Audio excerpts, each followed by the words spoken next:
to the Hartley Law Group YouTube channel. I'm Albert R. Hartley because nobody else wants to be. Corey's here. He's taping. We got to do the before and after of Corey. Corey had a makeover, which is really interesting, and he's laughing, but his wife liked it, and but it was amazing. Like, you transformed from Chewbacca to Han Solo, just use a Star Wars thing, okay? So it was really fascinating. We like uncovered him, and it was a really cool thing. So we're filming this morning from the firm's conference room, and I have my ever ubiquitous Starbucks, which I drink ridiculous amounts of on a daily basis. And we're still doing the divorce series. I've got some interesting reaction from a variety of people. I had coffee with somebody on Saturday who had watched the video and was like, it was so great. So today we're going to get into the nuts and bolts. And I wanted to say something today. You know, one of the things about doing this series I was concerned about is that I want to be very clear that I'm not disparaging my ex. There's choices being made there that require me to make some choices. But, you know, I loved my ex since I was 15 years old. I'm probably still in love with that person that she used to be. And I probably always will be. So that is not something I want to be dismissive or disparaging of, because my love for her and her as the mother of my children and all that stuff, no matter what happens, is very valuable to me. So whatever happened now happened. I can't deal with that.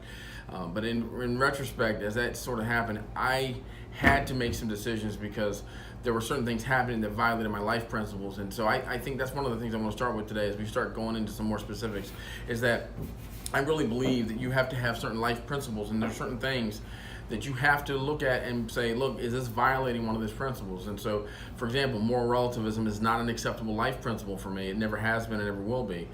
Lack of responsibility is not something I'm going to deal with. Telling someone that what they want to hear because they want to hear it, but it's not the truth. That's not going to happen with me, and I've always tried to be direct and clear. Sometimes that gets misinterpreted as mean. I don't know the answer to that, but I want to make sure we're clear that this is not the ranting of some sort of bitter, angry person. I'm really not bitter and angry. I'm just sad. I'm sad, and I think that's one of the things that a lot of guys and women do not connect with. They don't connect their sadness. They get angry and bitter and nasty, but that's really just a sort of a mirror for their own sadness. And sort of, I've settled into that a little bit, and so I'm not afraid to say that my ex-wife that I married when I was a kid, I'm still probably very much in love with her, but I have to move on with my life, and unfortunately that's what happens. And so these videos are built to try to help people move on and not be destroyed in this whole horrible process. I think that's why God says in Malachi He hates divorce, and so there's a lot of reasons for it. So let's talk about. All right, that's enough of that. Enough of those rantings. What am I reading today? Kazuo Ishigara's new book, Never Leave Me. That's on my list. Henry IV, parts 1 and 2 on that list. Busting out some Aretha Franklin from the Philharmonic, killing it. And it was Whitney Houston all weekend for me. Where did Broken Hearts go? They found a way home. Anyway, and I'm rocking the new Pocket Square, which is a new accoutrement to my wardrobe, which I love so much. So you look at that? That's awesome. So I got a comment on that at Starbucks today. I'm so excited about it. All right, so let's go on to it. What else, Corey? What else should I talk about? Oh, what am I listening to? The Gary Vee podcast, because I just love the guy. I always have.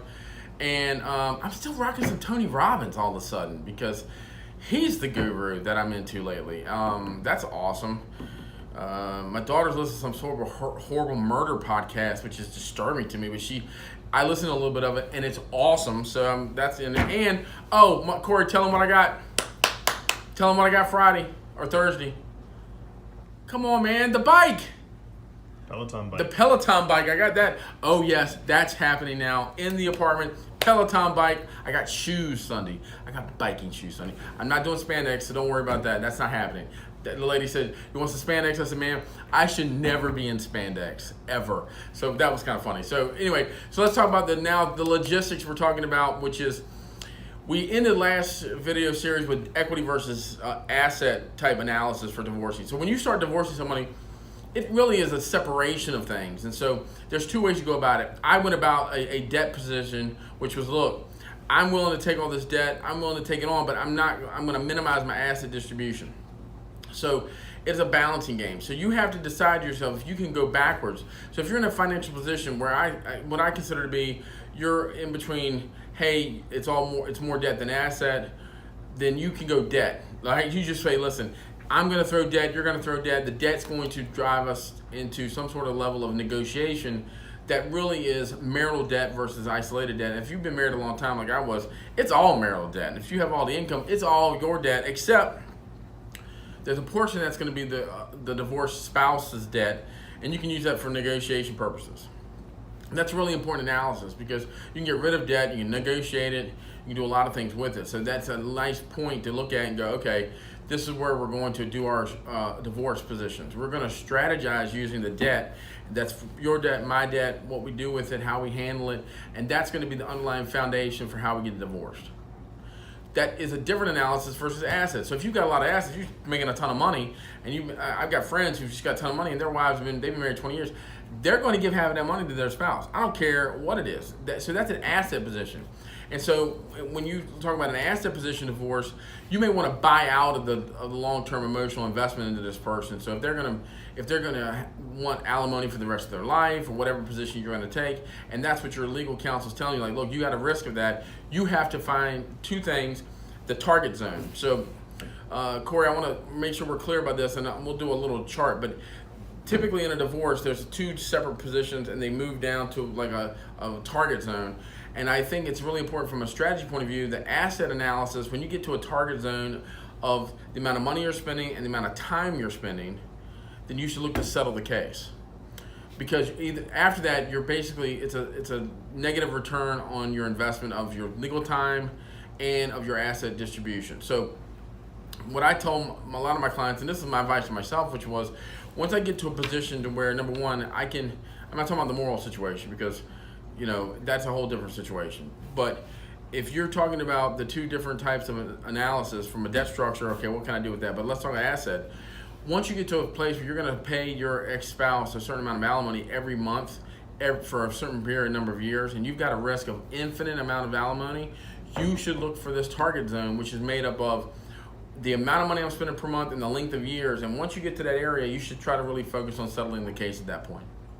Now, your use of lawyers with an asset-based analysis for a divorce, you have to be very careful because their incentive is different. Like, look, I'm a lawyer. My incentive is to solve problems because that's how people come to me. Divorce lawyers, if you want to know the truth, they don't want to solve problems. The more problems there are, the more money they make. There you go.